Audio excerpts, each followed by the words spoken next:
De volta com o Folha no Ar, primeira edição, que hoje recebe aqui com muito prazer o presidente da CDL Campos, o José Francisco Rodrigues, e o Arnaldo deixava para o senhor, o Zé Francisco, a questão aí de o senhor compartilhar com a gente aqui essa experiência de ter tido a Covid agora recentemente, aliás, está ainda se recuperando, pelo que a gente consegue observar, e o senhor comentava com a gente, emagreceu bastante, e do bloco anterior ele pediu para o senhor contar um pouco dessa experiência. Eu tomo a liberdade de repetir e pedir, então, para que o senhor conte aqui como é que foi essa passagem aí na sua vida. Foi uma passagem muito difícil, né? A gente, às vezes, não é que não acredite, a gente não espera que isso aconteça com a gente, apesar de eu ter, pela própria idade minha, vinha tomando todos os caminhos, usando sempre máscara, álcool gel, lavando as mãos, mas às vezes você vai a um mercado, a um hortifruti, vai a um supermercado, é uma mão que você bota uma coisa, passa no olho, já se tiver alguém contaminado, passou a mão naquilo ali, você já trouxe para você o coronavírus. Eu peguei o coronavírus, rapidamente fez exame, quando o sentimento, que eu tenho um filho médico que me ajudou bastante nisso, e que eu fui logo fazendo os exames, lá o Carlinhos foi prontamente, me chamou também, que é meu amigo, e botamos, enfim, aí aparecemos, detectamos que eu estava com Covid, fiquei em casa 2, 3 dias, de repente começou uma febre e eu fui internado. Graças a Deus não precisei ser entubado, mas fiquei 8 dias internado, quer dizer, no oxigênio, quer dizer, então ficou uma fase muito difícil você ficar dentro do hospital, numa ala de Covid, onde as visitas são muito restritas, então minha mulher não pôde ir lá por causa da idade, enfim, eu tive que ficar momentos, os filhos apareciam bastante, mas de qualquer maneira, você não pode, as visitas são muito, como eu falei antes, muito restritas, então você fica ali numa solidão muito grande dentro de um apartamento, eu não precisei ficar em enfermaria, porque o plano de saúde meu dava condição, enfim, mas essa solidão e você sem saber o que pode te acontecer é muito difícil. E você faz muita reflexão da sua vida, mas, graças a Deus, eu consegui ultrapassar, passei por isso, vim para casa, vim para casa com oxigênio ainda fiquei quase uma semana em casa com oxigênio, e a fisioterapia, eu saí de lá quarta-feira de cinza, então está bem, quer dizer, dia 16 agora de março, fez um mês que eu saí, mês não, porque o mês de fevereiro foi 28 dias, né? Então, que quase 30 dias que eu saí do hospital, mais ou menos uma semana que eu fiquei em casa com oxigênio, então eu estou hoje ainda fazendo muita fisioterapia respiratória, porque é o caminho. O meu pulmão ficou comprometido 75%, então muita coisa. Mas não precisei ser entubado, meu organismo aceitou, reagiu, e que muitas pessoas não conseguem, não têm o mesmo desfecho, né? Muita gente, o organismo às vezes não reage. É uma doença complicada, porque tem gente, como eu, tive que ir para o hospital, teve amigos meus da minha idade que não precisaram ir para o hospital, ficou em casa, passou. Teve gente que não tem. Você vê minha esposa junto comigo, dorme comigo, tudo, não teve Covid. E eu tive, quer dizer, então, eu não consegui, eu não passei para ela o Covid, graças a Deus. Mas foi uma experiência que não desejo para ninguém. Certo? Muito complicado.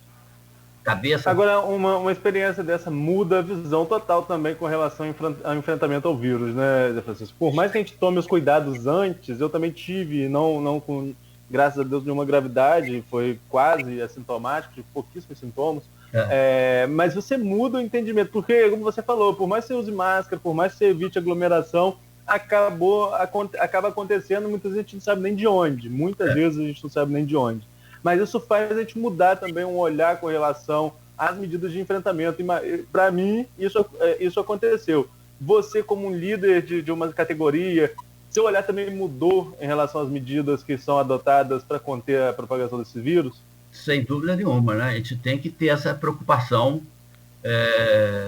não só eu continuo tendo, porque as pessoas falam que depois que você teve Covid, você tem uma imunização por um período, mas eu continuo, quer dizer, primeiro que eu não estou quase saindo de casa. O pouco que eu saí, eu estou indo às vezes ao médico, estou indo à farmácia, alguma coisa que eu venha fazer, eu estou procurando ter todo o cuidado possível, mesmo as pessoas dizendo que eu estou imune por um período, como eu estava falando. E quanto à visão de enfrentamento, eu procuro estar sempre disseminando essa ideia de que nós precisamos estar do distanciamento social, de todas essas coisas, e pensar no próximo. Porque eu acho que nós não temos o direito, Arnaldo, de trazer para essa nossa população já tão sofrida esse período que a gente não pode deixar esse vírus disseminar de uma maneira. Nós temos que educar, a palavra certa é essa, nós temos que educar o nosso povo, a nossa população, para que ela tenha esse sentimento de que eu não posso fazer isso com o meu próximo, eu não posso fazer isso com meu filho, com minha mãe, meu avô, meu tio, enfim, quem for que seja. O meu colega de trabalho, não é só parentes, não, os seus colegas de trabalho, pessoas amigos que você tem um compartilhamento social, enfim, eu acho que nós temos que ter uma visão bem de muita precaução.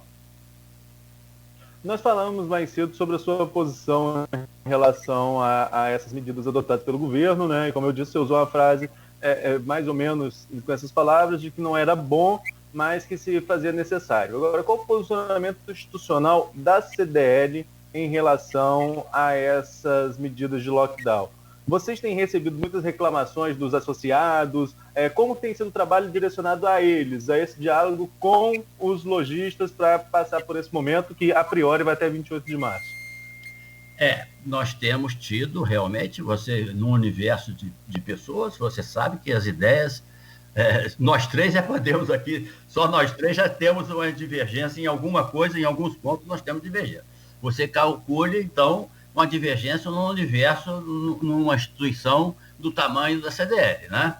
Então, você vai ter sempre ideias contrárias, pessoas que pensam iguais ou mais parecidas, mas nós temos procurado trazer para os nossos associados a necessidade a preocupação desse momento que nós estamos atravessando e que nós precisamos estar junto com a nossa cidade. Como instituição, nós não podemos, de forma nenhuma, estar proliferando, achando que a coisa, não, vão abrir tudo, vão botar tudo para funcionar. Não é? O caminho talvez não seja esse. Temos que ter consciência daquilo que nós estamos fazendo.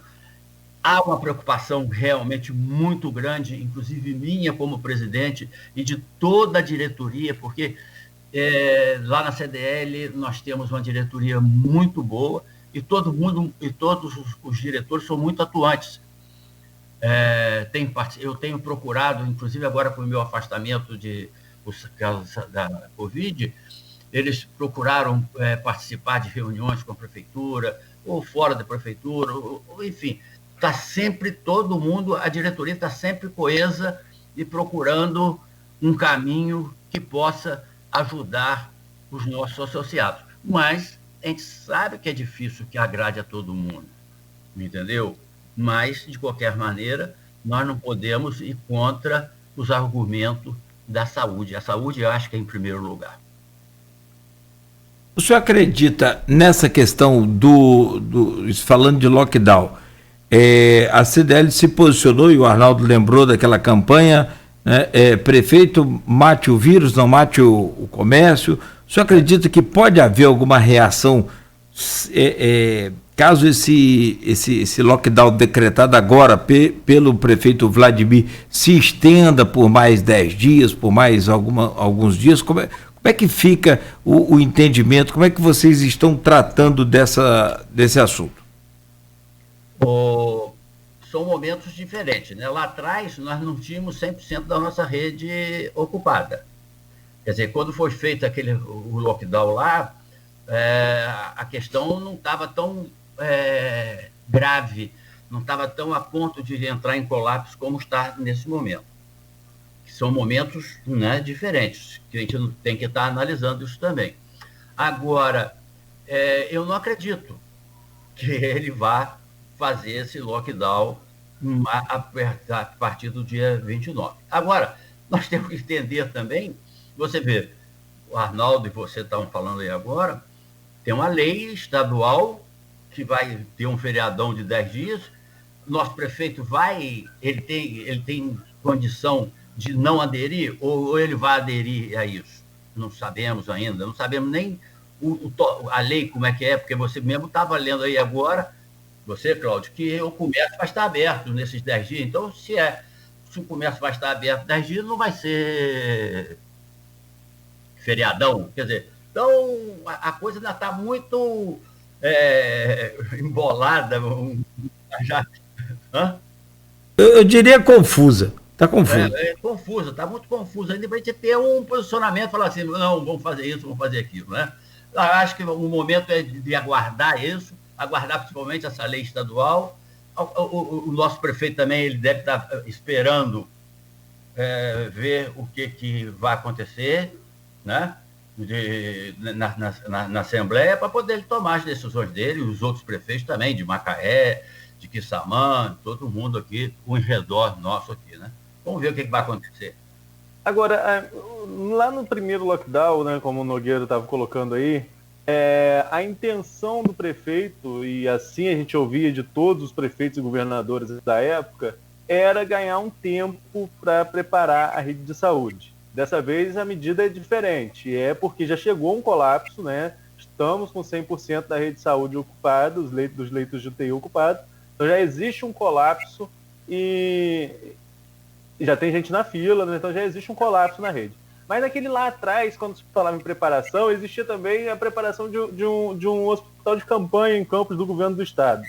A falta desse hospital de campanha, você acha que está atrapalhando ainda mais o enfrentamento aqui em Campos? O quanto isso dificultou a preparação de Campos num todo para enfrentar essa pandemia?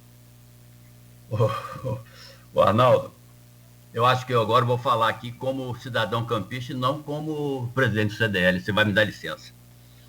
Mas o hospital de campanha, aquilo foi uma vergonha, não é? O governo do estado fez aquele aparato aqui, que não aconteceu em nada.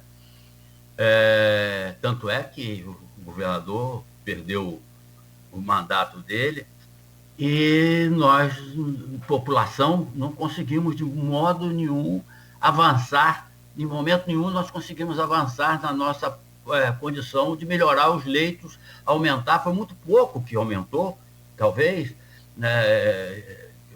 De 20 passou para 30, ou de 50 passou para 60, para 70, mas nada que nós tivéssemos um número muito grande, e nós realmente, eu acho que teve não só da nossa população, mas também dos nossos dirigentes, do nosso pessoal, os políticos, eles não acreditavam que pudesse haver essa segunda onda que está havendo agora. Que isso começou, Arnaldo e Cláudio, lá atrás com a eleição.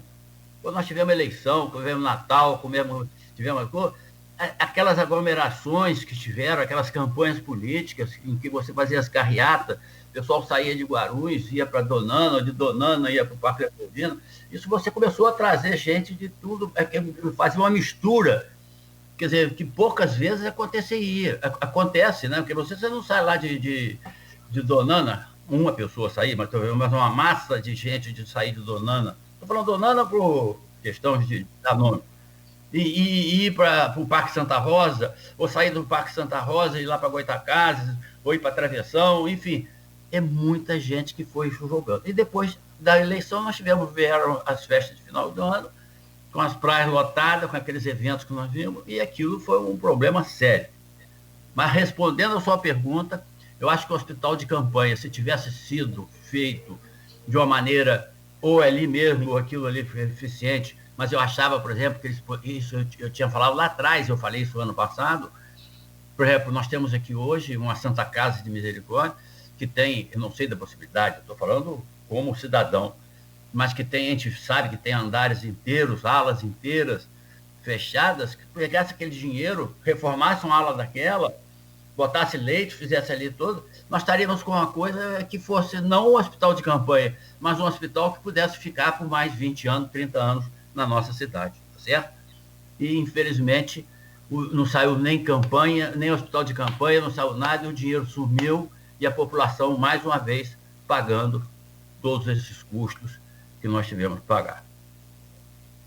É só registrar aqui que o Paulo Diniz fez a mesma pergunta com essa questão do hospital de campanha, a gente ajudaria nesse enfrentamento. Agora, tem uma questão que a gente abordou aqui também no bloco anterior, você mesmo levantou, da fiscalização. A prefeitura tem feito fiscalização na madrugada, tem equipes, como você mesmo colocou, não tem condições de cobrir o município inteiro, né? É o maior município em extensão territorial do estado do Rio, e se você, como vai cobrir lá em Goitacazes, Santo Eduardo, por exemplo, Farol, é difícil estar em todo lugar ao mesmo tempo, e em relação ao município de Campos, em relação a qualquer município, em Campos tem essa peculiaridade de ser gigantesco. Agora, e a fiscalização em relação ao cumprimento das regras do comércio? É uma fiscalização efetiva? A fiscalização parte da prefeitura, quando não se tem lockdown, sobretudo, a prefeitura passa, a gente da prefeitura passa nos locais, vê se as lojas estão cumprindo os protocolos, orienta o cumprimento dos protocolos. Opa, acho que o Zé Francisco acabou saindo aí enquanto fazia a pergunta, Nogueira.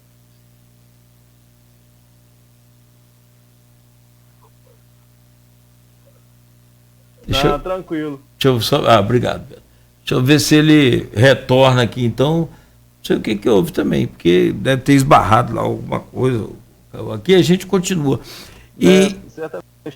E Arnaldo, realmente essa questão do hospital de campanha, aquele atraso todo, né, na montagem, depois desmontagem, aquilo gastou-se, foi dinheiro com aquilo, né? Muito dinheiro, né? E as investigações elas apontam algumas coisas, mas eu estava até conversando com outra pessoa um dia desses, e esse dinheiro vai voltar para o cofre estadual, né? Quando esse dinheiro vai voltar para o cofre estadual? Que é dinheiro nosso, né? Dinheiro nosso como contribuinte, a gente paga uma carga tributária altíssima, sobretudo no Rio de Janeiro, né? ICMS é mais alto, IPVA é mais alto, né? Então, Rio de Janeiro... Voltou, deu um tilt aqui na minha... já voltou, já estou no ar novamente com você. Tá bom. Eu estava fazendo uma pergunta, Arnaldo, e eu... Vamos lá, então, isso. Vou concluir aqui a pergunta com relação à fiscalização, mais rápido nela. Em relação à fiscalização, a gente falou da fiscalização de eventos que vem acontecendo. E a fiscalização no comércio, como que tem acontecido para saber se os estabelecimentos estão cumprindo as medidas de prevenção, como o uso de álcool, distanciamento das lojas? Isso é constante? A prefeitura orienta os comerciantes? A fiscalização tem sido bem constante nesse aspecto, e principalmente aqui na área central, que fica muito mais fácil também para a prefeitura estar fiscalizando aqui, saindo daqui para os bairros e para os distritos, né? Não só para os bairros, mas para os distritos também, essa fiscalização, mas nós temos tido uma fiscalização, principalmente nessa área central de Campos. Agora, voltando a falar novamente, ainda tem muitos eventos acontecendo. Não, esse final de semana foi um final de semana que eu acho que foi bem atípico do que nós vínhamos tendo anteriormente. Mas a gente via pelas redes sociais eventos acontecendo em bairros aqui, dentro da cidade de Campos mesmo, aqui em bairros como Santo Amaro, como Guarulhos, como Parque Leopoldina e outros bairros aqui, eventos acontecendo e as pessoas bebendo, ouvindo música, se aglomerando, se abraçando, sem o uso de máscara, sem o uso de nada. Isso é preocupante, sempre foi preocupante para nós. Porque o comércio, Arnaldo, você pode estar certo. Inclusive, uma coisa que eu gostaria... Você sabe que tem muitos comerciantes, não vou dizer que seja na sua totalidade, mas muitos comerciantes em Campos, aqui, principalmente na área central, se você chegar lá agora sem máscara e você quiser, eles vão falar, o senhor está sem máscara, o senhor não pode entrar. Mas eu preciso comprar, eles têm máscara sobressalente para poder dar a você, para você poder entrar na loja dele, entendeu? Não deixa de forma nenhuma entrar sem máscara. Esse posicionamento, eu não vou dizer a você que está todo o comércio da cidade, do município de Campos está fazendo isso, lógico que não. Mas, principalmente na área central, nós temos obedecido rigorosamente todos os protocolos de saúde que são implementados aí não só pela Organização Mundial de Saúde, mas também pelo nosso município também. Agora, e o outro lado, o freguês, ele já chega respeitando essas regras, ou vocês sentem algum tipo de dificuldade com relação a quem vai ao comércio em cumprir esses protocolos? Na maior parte das pessoas, a maior parte dos clientes chegam já obedecendo os protocolos. Muito pouco são aqueles, vamos usar, rebeldes, que chegam, mas tem sempre alguém que chega, que eu não vou usar máscara, que eu sou isso, que eu sou aquilo, enfim, isso acontece. Eu tenho sabido de histórias de amigos, de outros dos comerciantes, que nos contam esses episódios, mas isso é uma minoria muito grande, sabe, Arnaldo? A maior parte, das pessoas que estão chegando no nosso comércio, está chegando. Agora, aí você vê, a gente vê no comércio, aí a gente passa ali na Rua Formosa, perto da Caixa Econômica Federal, você vê aquela fila ali de 200 pessoas, 300 pessoas, as pessoas às vezes idosas, pessoas necessitando a tirar seu dinheiro, a receber sua aposentadoria, e sem uso de máscara, sem nada, comendo, aí sentado no chão, aí o outro chega assim, aí vê uma criança sentado no colo, enfim, é um problema social complicado, hein? Não é fácil, não. O presidente, voltando a falar sobre essa questão de decreto, só para já fechar esse bloco aqui, tem uma outra parte importante aí, a gente vai deixar para o último bloco, que é essa questão da política de apoio ao comércio dos governos. Eu gostaria de saber, a primeira parte decretada pela Prefeitura, foi o decreto 091, agora, semana passada, fechando por esse período aí de 9 dias. E decretando também que os idosos acima de 60 anos não poderiam entrar nos supermercados. Causou uma repercussão gigantesca nas redes sociais, enfim, em tudo que é lugar. Esse aplicativo de conversa, enfim. E uma reclamação muito grande, porque tem alguns idosos com 60 anos, com vida plenamente ativa, mas que não tem ninguém que possa cuidar deles. Até porque os filhos, às vezes, distantes, morando até fora da cidade, enfim, criou uma confusão tremenda. E agora, os idosos podem, numa alteração ontem, me encaminhada pelo seu Miranda, que está acompanhando de perto aí essa situação. Vou homenagear ele hoje, não, deixa ele quietinho lá. O presidente da terceira idade da CDL, ele disse que nessa nova alteração aí, assinada pelo prefeito Vladimir, os idosos então voltam a poder entrar nos supermercados. Isso cria uma confusão, isso cria um mal-estar tremendo. O que o senhor acha do idoso, enfim, poder entrar no comércio ou não? Seria bom, não seria? Como é que o senhor também vê essa situação e a CDL vê essa situação? Olha, você bem posicionou o idoso hoje de 60 anos, 60 e poucos. Eu não estou puxando aqui brasa para minha sardinha, porque eu estou com 73 anos, mas tem muita gente com 60, 65 anos com a vida totalmente ativa. Eu, por exemplo, sou presidente do CDL, tenho minha empresa, trabalho, viajo, tenho 73 anos, então eu não estou aqui ainda. Mas o idoso hoje, quer dizer, o idoso que está realmente meio debilitado, ele está em casa, ele não tem saído para lugar nenhum, ele tem alguma morbidade. Tá. Os outros, eles já estão bem, principalmente o pessoal já da faixa de 77 para 79, já está em 80, tá todo mundo já vacinado, né? Já tomou pelo menos a primeira dose da vacina. E nós temos eu acho que o idoso, ele lá tem tiro por mim, Eu, às vezes, esses dias eu precisei ir ao Rio, antes de eu ter o Covid, aí o meu filho virou: papai, eu vou com o senhor não vai sozinho de carro. Eu ainda tenho aquela vontade, acho que eu ainda posso pegar um carro aqui e ir para o Rio de Janeiro sozinho de carro, dirigindo. Aí meu filho foi, meu papai falou: não vai, eu vou te levar. Então, isso aí é uma maneira que o idoso ainda tem, ele acha que ele ainda é capaz. Quer dizer, quando você tira, ele gosta de ir ao supermercado, ele gosta de ir a um hortifruti, ele gosta de ir a um armazém, enfim, ele gosta de fazer as compras dele ainda. E se você tirar essa coisa do idoso, é bem desagradável para ele ainda. E eu não vejo isso como medida. Quer dizer, normalmente o idoso ele é mais sensato. Eu estou falando isso normalmente, né? Ele é mais sensato, ele é mais tranquilo, ele é mais. Ele não anda sem máscara, ele procura o álcool gel, enfim, ele tem um distanciamento. Então, eu não vejo, assim, necessidade dessa proibição do idoso frequentar esse ambiente do supermercado ou de compra. É diferente da criança abaixo de 10 anos.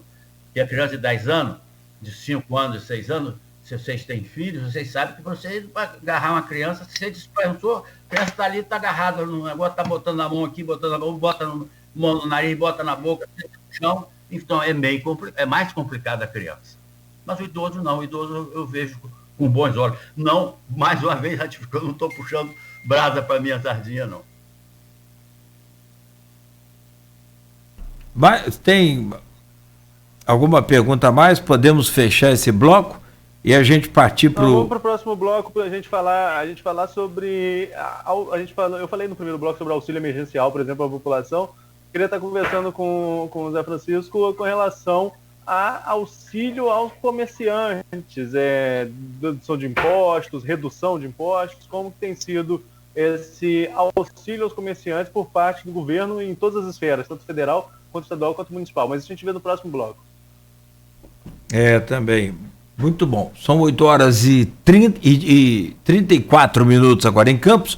Nós vamos a um breve, rápido intervalo comercial. A gente volta no oferecimento dos laboratórios Plínio Bacelar, Clínica Proteus e Dedumas Baterias, aqui no Folha no Ar, primeira edição.